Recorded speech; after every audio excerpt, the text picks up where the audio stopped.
자, 오늘 말씀은 시편 60편입니다. 시편 60편.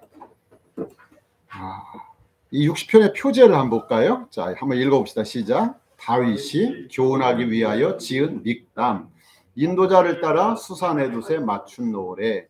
다윗이 아람 나하라임과 아람 소바와 싸우는 중에 요압이 돌아와 에돔을 소금 골짜기에서 쳐서 12,000명을 죽인 때라고 되어 있습니다. 길죠? 표제가 깁니다. 자, 교훈을 주는 황금시라고 그랬어요. 시편에 6편이 있다고 그랬죠. 믹담시가 시편 16편 그리고 56부터 쭈르륵 해서 오늘 60편까지. 이 시편 60편은 이 6개의 믹담시 중에 이제 마지막 시죠. 믹담. 이렇게 조각하다. 또 이렇게 황금. 그래서 다윗의 금언시라고도 한다고 그랬어요. 어려움에 처했을 때 하나님을 피난처와 요새와 힘으로 삼는 자가 지혜로운 자다라고 하는 이런 교훈을 주는 그런 황금과 같은 시입니다. 또 여기 수산에둣에 맞춘 노래라고 되어 있는데, 이 수산에둣은 언약의 백합화, 수산에둣 언약의 백합화 이런 뜻이 있습니다. 이거는 시편 60편에만 나오는 거예요. 이 시편 기자는 하나님의 언약에 근거하여, 언약에 백합하다, 이 언약에 근거하여 시편 60편의 기도를 드리고 있습니다. 그러므로 본시는 다윗이 자기에게 주신 하나님의 이 말씀, 언약, 이것을 귀하게 붙잡고 환난 중에 기도로 승리하고 지은 황금과 같은 지혜시다, 이렇게 말할 수 있을 것입니다. 이 시의 저작 배경을 보면 좀 깁니다마는 다윗이 아람 나하라임과 아람 소바와 싸우는 중에 요압이 돌아와 에돔을 소금 골짜기에서 쳐서 12,000명을 죽인 때라고 되어 있어요. 이때 상황은 사무엘하 8장 13, 14절에 나옵니다. 또 역대상 18장 12, 13절에도 나오는데요. 제가 한번 읽어보겠습니다. 사무엘상 8장 13절, 사무엘하 8장 13절, 다윗이 소금 골짜기에서 에돔 사람 18,000명을 죽이고 돌아와서 명성을 떨치니라. 다윗이 에돔의 수비대를 두되 온 에돔의 수비대를 두니 에돔 사람이 다 다윗의 종이 되니라. 다윗이 어디로 가든지 여호와께서 이기게 하셨더라 라고 되어 있어요. 또 역대상 그 18장 12절에 보면 수루야의 아들 아비새가 소금 골짜기에서 에돔 사람 18,000명을 쳐 죽인지라, 이렇게 되어 있어요. 조금씩 차이는 있죠. 다윗, 또 우리 시편에는 요압, 또 역대상에는 아비새, 같이들 참전했을 거예요. 누구를 대표자로 삼느냐의 차이겠죠. 어쨌든 왕은 다윗이고 사령관은 요압이고, 그리고 앞장서서 서서 싸우는 아비새가 있었기 때문에 오늘 시편에는 12,000명인데 역사서에 보면 18,000명이라고 되어 있는 것을 볼 때에 이 12,000명을 죽였을 때에 이 시를 썼고, 결국은 18,000명을 죽이고 명성을 얻었다, 이렇게 보면 될 것 같아요.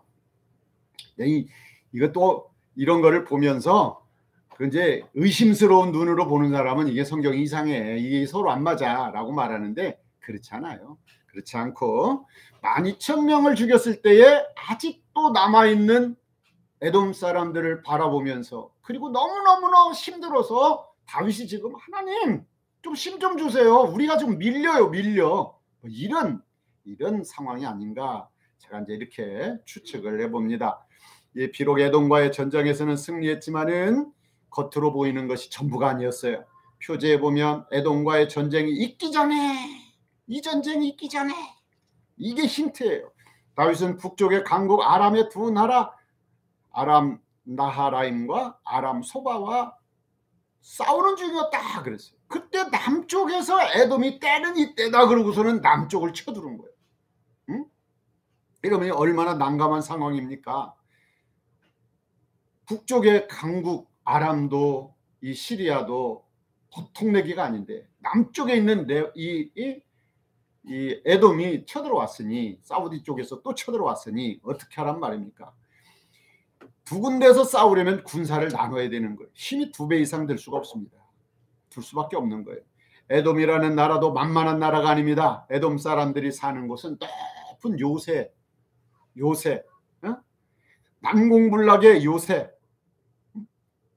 그 수도, 아주 유명한 수도 아닙니까? 유도, 아주 유명한 그런 난공불락의 그 요새에 있는 그런 이 에돔입니다. 에돔. 다행히 그들이 그 요새에서 나와서 이스라엘을 이 골짜기에서 만났기 때문에 이스라엘이 쉽게 이긴 거예요. 이 공격하는 거는 2배 이상 힘듭니다. 방어가 쉬운 거예요, 원래. 다윗은 평생 전쟁을 한 왕. 그가 왕이 되었을 때는 하나님이 이스라엘에 주시기로 약속하신 땅 대부분이 다 이방인들의 그 소유로 다 돼 있었어요. 성경에는 다윗이 가는 곳마다 하나님이 함께 하심으로 늘 승리하였다고 기록하고 있지만 그거를 생각할 때 얼마나 피 흘렸을까. 여러분, 전쟁이라고 하는 걸 언제 적의 화살이 나에게 꽂힐지 모르는 거예요. 쉽게 이긴 적은 한 번도 없었다는 것을 시편의 기록을 통해서 우리는 알 수가 있습니다.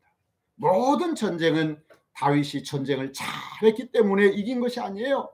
요압 사령관이 훌륭한 장수이기 때문에 항상 이긴 것이 아닙니다. 다윗은 수많은 전쟁을 수행하면서 뼈 깎는 노력을 한 거예요. 뼈 깎는 노력을 하고 뿐만 아니라 자기 힘으로 안 되니까 하나님 앞에 늘 기도함으로 승리할 수 있었던 겁니다. 어떻게 할 수 있어요? 역사서는 그걸 잘 기록을 안 해놓는데 시편을 보니까 알겠어요. 시편을 보니까 얼마나 힘들었는지 우리가 알 수가 있습니다. 야전에서 봄, 여름, 가을, 겨울 큰 싸움을 할 때에 군화 한 번 벗지 못하고 투구 한 번 벗지 못하고 그렇게 살았던 거예요. 하나님 앞에 겸손히 낮아져 기도하지 않을 수가 없었어요. 그런 노력과 기도가 있었기에 하나님의 은혜로 다윗은 가는 곳마다 승전가를 부를 수가 있었습니다. 성군 다윗이 될 수 있었습니다. 그런 노력과 기도가 이 시에 지금 녹아 있어요. 이것을 기억하면서 시편 60편을 읽어야 합니다. 이 시는 세 부분으로 나눌 수가 있어요. 1절부터 5절까지는 탄식의 기도입니다. 6절부터 8절까지는 하나님이 과거에 하신 말씀을 인용합니다. 그리고 마지막 9절부터 12절까지는 하나님에 대한 신뢰, 그리고 나는 분명히 승리할 것이라고 하는 확신이 들어있습니다. 먼저 우리는 하나님과의 관계, 자기의 정체성에 근거하여 기도해야 된다는 사실입니다. 여기 1절 한번 읽어봅시다. 시작. 하나님이여 주께서 우리를 버려 흩으셨고 분노하셨사오나 지금은 우리를 회복시키소서. 그래서 우리를 회복시키소서. 이 설교의 제목을 그렇게 했습니다마는 여러분 이 시편을 보다 보면 하나님이여 라고 하는 이 단어가 나와요. 여호와가 아니라 하나님이여 할 때는 엘로힘 하나님, 엘로힘이여, 능력의 하나님이여, 전능하신 하나님이여, 이런 뜻이에요. 특별히 어디에 많이 나와요? 2권에 많이 나와요. 2권 42편부터 하나님이여 사슴이 시냇물을 찾기에 갈급함같이 이렇게 하나님을 찾아 헤맵니다 라고 말하는 시편 42편을 시작하면서 이게 2권은 뭐냐, 이게 5권으로 되어 있다고 했죠. 시편은 이게 창세기의 5경 구조예요. 이건 출애굽기는 뭐예요? 구원. 구원의 하나님 구원해 주세요. 구원하려면 뭐가 필요해요? 능력이 필요해요. 그래서 엘로힘 하나님과 하나님이요 라고 부르짖습니다. 다윗은 왕입니다. 그러나 왕일지라도 저는 무력합니다. 의지할 이는 하나님밖에 없어요 하고 고백합니다. 여기 주께서라고 번역했지만 이것은 당신은 아타라고 하는, 주는 그리스도시요 살아계신 하나님의 아들입니다 라고 할 때도 우리가 주는이라고 번역을 했지만 실은 성경에는 슈, 당신은이라고 하는 이 원어는 그렇게 되어 있습니다. 환난의 원인을 당신 하나님께 있다는 거예요. 당신이 우리를 버려 흩으셨고 분노하셨사오니, 세 가지 단어를 쓰고 있죠. 버리시고 흩으시고 진노하셨다. 택하다의 반대가 버리다죠. 그리고 흩으시고는 부숴가지고 흩어버리는, 그리고 이 모든 것이 하나님의 진노 때문이라는 거예요. 그래서 원래대로 회복시켜 주세요 하는 간구입니다. 2절은 진도의 내용입니다. 한번 읽어봅시다. 시작. 주께서 땅을 진동시키사 갈라지게 하셨사오니 그 틈을 키우소서. 땅이 흔들림이니이다. 지진으로 땅이 요동하여 갈라지게 했으니 갈라진 땅의 틈을 키워달라고 합니다. 그래서 환란을 표현할 때 쓰는 그런 시적인 표현이죠. 3절 한번 읽어봅시다. 시작. 주께서 주의 백성에게 어려움을 보이시고 비틀거리게 하는 포도주를 우리에게 마시게 하셨나이다. 하나님의 진노의 포도주를 마시고 만취하여 비틀거리듯 환난 가운데 있다고 합니다. 그런데 여기 뭐라고요? 주의 백성에게. 당신의 백성 아닙니까? 좀 도와주세요. 이런 뜻이에요. 그 다음에 4절 읽어봅시다. 시작. 주를 경유하는 자에게 깃발을 주시고 진리를 위하여 달게 하셨나이다. 셀라. 여기 완료동사를 썼어요. 완료동사. 환난 가운데 구원과 승리를 주셨던 과거처럼 과거에 이루셨잖아요. 그런데 지금 포도주에 만취하여 비틀거리는 그런 그 군사가 하나님 가만 놔두면 화살 맞아 죽어요. 적의 칼에 죽어요. 그러니 하나님 도와주세요. 그런데 여기 보면 자신을 뭐라고 얘기하죠? 주를 경외하는 자. 나는 하나님을 경외하는 자 아닙니까? 깃발을 주셔서 휘날리는 깃발 아래 모여 화살의 위험을 피할 수 있도록 해주세요. 하나님이 길을 주신 동기는 진리를 위하여라고 말합니다. 진리를 위하여 이 깃발을 달게 하셨나이다. 이 진리가 뭘까요? 하나님의 말씀이죠. 약속의 말씀, 하나님의 약속의 말씀, 이 약속의 말씀 아래, 그 깃발 아래 우리는 싸우고 있습니다. 살아가고 있습니다. 하나님의 임재 아래, 하나님 임재 안에 우리는 지금 있습니다. 이런 뜻이에요. 하나님이 함께 하시겠다고 하는 그 약속을 믿으면서 하나님의 깃발 아래 내가 지금 있습니다. 이런 표현이에요. 하나님은 다윗을 이스라엘 왕으로 기름 부어 세우셨어요. 그리고 하나님께서 다윗과 함께 하사 도와주시고 승리하겠다고, 승리를 시켜주겠다고 약속을 하셨습니다. 완료동사를 쓴 것은 응답을 확신하는 기도일 수도 있어요. 그래서 새번역 성경은 이렇게 번역을 안 합니다. 오히려 기도로 번역을 해요. 새번역 성경 이 4절 번역을 보면 화를 쏘는 자들에게서 피하여 도망치도록 깃발을 세워서 주님을 경외하는 사람을 인도해 주십시오. 이렇게 번역을 합니다. 예수님은 너희는 가서 모든 족속을 제자를 삼아 아버지와 아들과 성령의 이름으로 세례를 주고 내가 너희에게 분반 모든 것을 가르쳐 지키게 하라. 그리하면 어떻게 하겠다는 거예요? 볼지어다 내가 세상 끝날까지 너희와 항상 함께 있으리라 약속하셨어요. 이 약속의 깃발을 우리가 달고 그 깃발 아래 살아야 될 줄로 믿습니다. 그 깃발을, 그 약속의 깃발을 늘 달고 사명의 장으로 갈 때 우리 주님이 함께하는 거예요. 하늘과 땅의 권세로 우리와 함께하는 것입니다. 자, 5절 한번 읽어봅시다. 여기도 자기에 대한 정체성이 또 나옵니다. 세 번째 정체성, 주께서 사랑하시는 자를 건지시기 위하여 주의 오른손으로 구원하시고 응답하소서. 4절의 구원 체험을 근거로 주께서 사랑하시는 자를 주의 오른손으로 구원해달라고 간구하고 있죠. 시인은 지금 자신을 누구라고 말하고 있어요? 첫째는 주의 백성이라고 그랬어요. 두 번째는 주께서 주를 경외하는 자라고 그랬어요. 세 번째는 주께서 사랑하는 자라고 그랬어요. 그러면서 때를 쓰면서 기도하는 거예요. 주의 백성이잖아요. 주를 경외하는 자잖아요. 주께서 사랑하는 자잖아요. 우리가 누구인가를 알면 기도가 힘을 얻게 됩니다. 상황을 뛰어넘는 승리를 맛볼 수가 있는 겁니다. 우리가 누굽니까? 예수 그리스도를 믿음으로 하나님의 자녀가 된 자들 아닙니까? 요한복음 1장 12절에 영접하는 자, 그 이름을 믿는 자들에게는 하나님의 자녀가 되는 권세를 주셨다 그랬어요.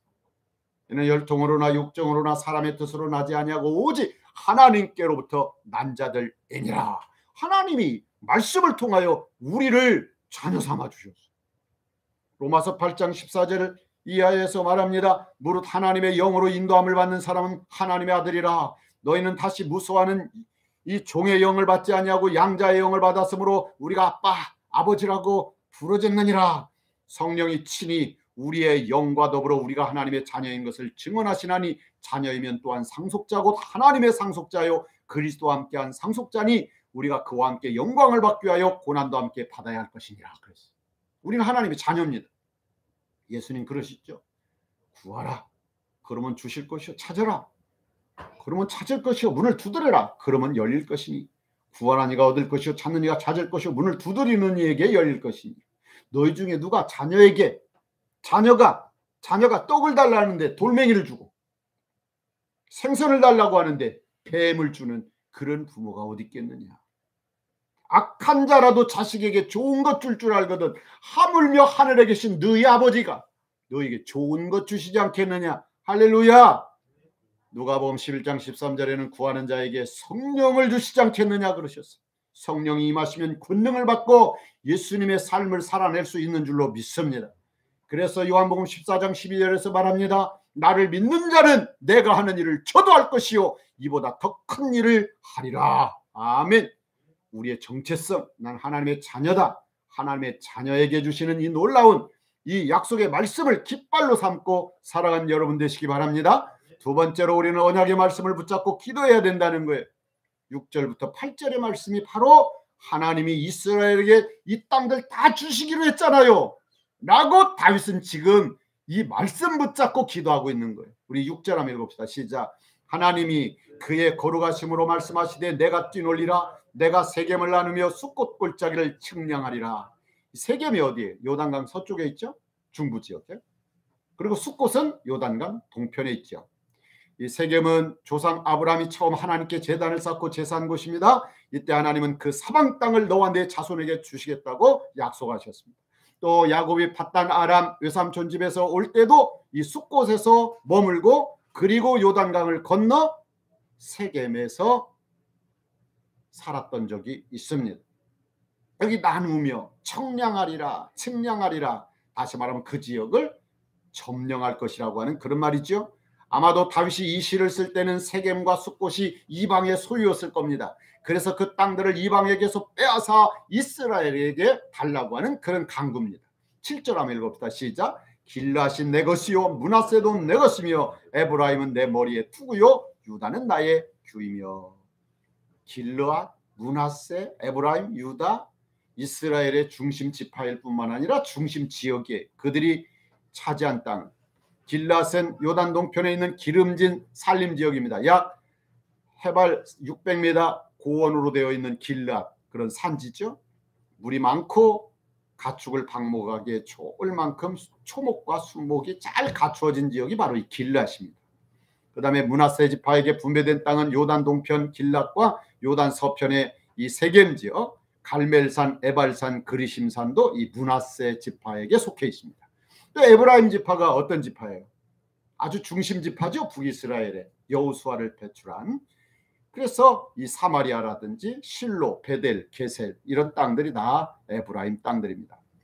유다 지파에게 분배된 땅은 가나안 땅 남부 지역, 베들레헴, 헤브론, 또 에돔의 그 경계인 그 신광야, 또 사해 남쪽, 그다음에 그 블레셋 땅들 가사, 아스글론, 뭐 아스돗, 에글론 이런 땅들이 다 유다 지파에 포함된 땅입니다.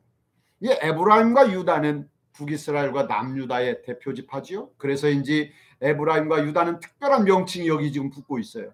에브라임은 내 머리에 투구다. 투구는 전사가 전투할 때 적의 화살이나 칼날로부터 머리를 보호하기 위해서 쓰던 쇠로 만든 그런 모자입니다. 에브라임은 리더 지파로서 여호수아와 같은 용감한 지도자를 많이 배출한 그런 지파라는 거예요. 유다는 나의 규라 그랬어요. 규가 뭡니까? 왕이 손에 쥐고 있는 지팡이 같은 물건이 규지요. 왕권을 상징합니다. 유다 지파에게서는 다윗과 솔로몬, 히스기야, 요시아와 같은 훌륭한 왕들을 많이 배출했습니다. 예수님도 유다 지파의 후손으로 오신 왕 중의 왕이지요. 8절에는 이스라엘의 인접국인 모압, 에돔, 블레셋을 또 향하고 있습니다. 한번 8절 읽어봅시다. 시작. 모압은 나의 목욕통이라 에돔에는 나의 신발을 던지리라. 블레셋아 나로 말미암아 외치라 하셨도다. 모압은 더러운 몸을 씻는 나의 목욕통이라는 겁니다. 목욕통은 종의 지위를 상징합니다. 전투가 끝나면 목욕통에서 몸을 씻듯이 모압은 정복되어 이스라엘의 소유가 되고 모압 백성들은 종이 될 것이라고 하는 그런 선포입니다. 또 에돔에는 나의 신발을 던질 것이라. 이 신발을 던진다라고 하는 것은 정복을 의미합니다. 전투가 끝나면 신었던 전투화를 벗어 던집니다. 요압도 정복되어 이스라엘의 소유가 되고 백성들은 종이 될 것이라고 하는 그런 선포지요. 또한 전통적으로 이스라엘의 원수인 이 블레셋도 하나님의 승리를 외치며 맞을 것이라고 하는 그런 선포입니다. 다윗은 왜 하나님이 과거에 이스라엘에게 주시기로 약속하신 땅, 12지파에게 분배해 주시기로 약속하신 땅에 대한 말씀, 그리고 주변 나라의 정복에 대한 말씀을 인용하고 있을까요? 첫째는 하나님 이 약속 지켜주세요 하는 의미가 있고, 또 하나는 자기 백성들에게 용기와 힘을 주는 거예요. 하나님이 주시기로 한 땅들이야, 이건 하나님이 정복하게 하실 거야 라고 하는 용기와 소망을 주는 그런 역할을 지금 하고 있는 겁니다. 여러분, 성경 말씀은 이렇게 말합니다. 로마서 8장 32절, 자기 아들을 아끼지 아니하시고 우리 모든 사람을 위하여 내어주신 그 하나님이 그 아들과 함께 모든 것을 주시지 않겠느냐. 요한복음 14장 14절, 너희가 내 이름으로 무엇이든지 구해라 내가 다 시행하리라. 또 사도행전 1장 8절, 너에게 성령이 임하시면 너희가 권능을 받아 그래서 예루살렘과 온 유대와 사마리아와 땅끝까지 이르러 내 증인이 되리라. 이 말씀 꼭 붙잡고 그대로 사시기를 주님의 이름으로 축원합니다. 마지막으로 우리는 하나님의 능력을 신뢰하며 기도해야 된다는 사실이에요. 6절과 8절의 영광스러운 모습과는 대조적으로 9절 10절은 열악한 현재 상황에 대해서 지금 탄식합니다. 지금 이렇게 약속의 말씀 붙잡고 뭐 대단한 소망과 용기를 얘기하고 있지만 현재 상황은 너무너무 힘들다는 거예요. 너무너무 힘들어요. 그래서 9절을 이렇게 얘기합니다. 시작. 누가 나를 이끌어 견고한 성에 들이며 누가 나를 에돔에 인도할까? 이중적인 질문이죠. 누가 견고한 성 곧 에돔까지 인도해 주시겠는가? 에돔의 수도 보스라, 요즘 페트라라고 하는데 가보면 엄청난 그런 성이라고 하는 거 우리가 알 수가 있는데, 그런 견고한 성, 누가 나를, 그 견고한 성이 지키고 있고 버티고 있고 우리를 어렵게 만들고 있는 이 환란에서 누가 우리를 건질 수 있겠는가? 그리고 마침내 저 성을 정복할 수 있기까지 할 수 있겠는가? 그런데 지금 상황이 어때요? 10절 시작. 하나님이여 주께서 우리를 버리지 아니하셨나이까? 하나님이여 주께서 우리 군대와 함께 나아가지 아니하시나이다. 지금은 오히려 그들이 강해요. 지금 그들이 강하다니까요. 하나님이 안 도와주면 안 돼요. 지금 하나님 우리 버리셨어요? 우리 흩으셨어요? 우리 무너뜨렸어요. 지금 하나님 제발 도와주세요. 우리는 사무엘서와 역대기만 바라보면서 다윗은 가는 곳마다 그냥 쉽게 이긴 줄 알죠. 그렇지 않아요. 인생이 그렇게 쉬운 게 아니에요. 그래서 시인은 자신들의 그 어려움이 하나님께서 이스라엘을 버리고 자신들의 군대와 함께 싸우러 나가지 않기 때문에 그런 거 아니냐고 이렇게 하나님 앞에 막 매달리는 거예요. 호소하는 거예요. 그러면서 11절 뭐라고 얘기합니까? 시작. 우리를 도와 대적을 치게 하소서. 사람의 구원은 헛되이니이다.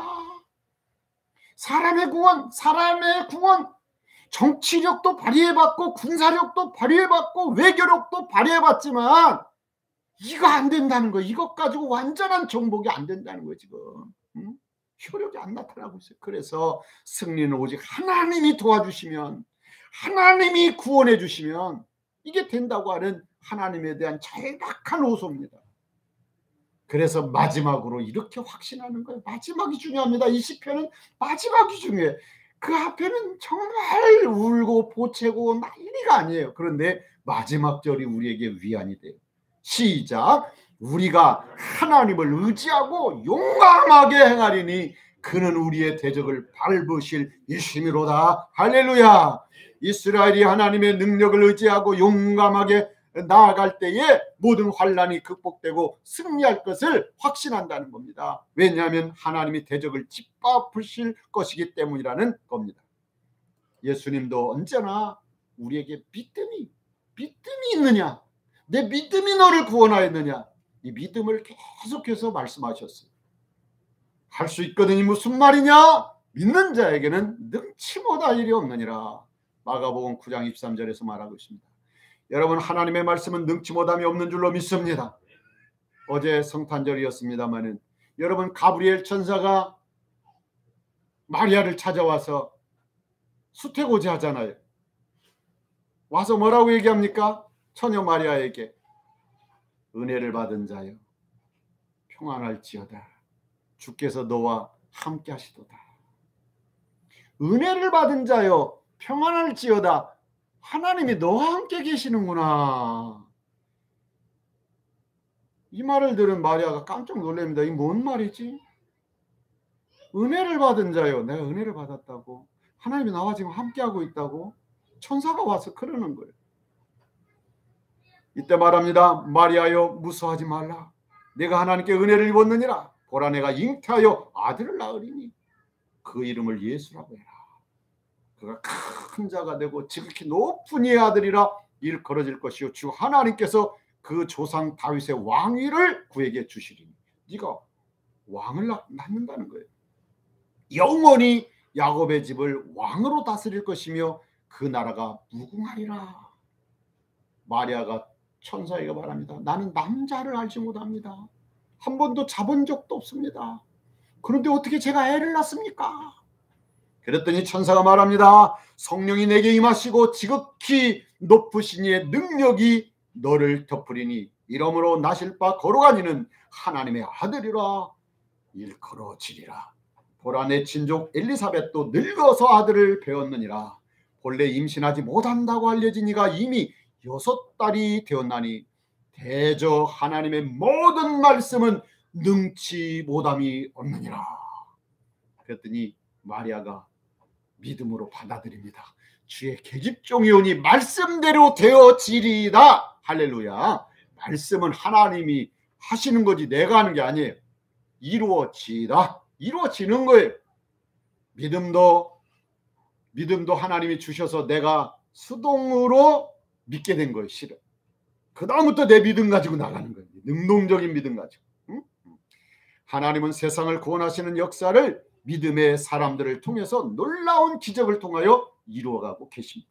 그러므로 성도에게 기적은 놀라운 것이 아니에요.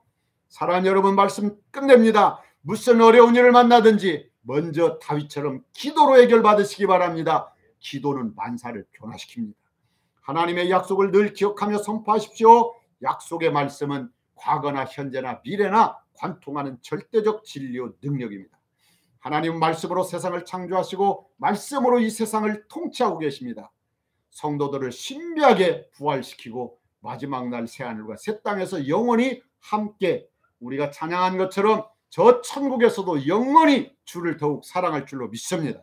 하나님은 지금도 그의 권능과 자비로 자기 백성에게 성경 속 인물과 똑같은 은혜를 베풀어주고 계십니다. 기도 중심, 말씀 중심, 하나님 중심으로 날마다 승리하는 저와 여러분 될 수 있기를 주님의 이름으로 축원합니다. 하나님 감사합니다. 귀한 말씀을 통하여 위기 중에도 고난 중에도 하나님을 바라보며 소망을 얻고 용기를 얻고 믿음 가운데 승리했던 다윗처럼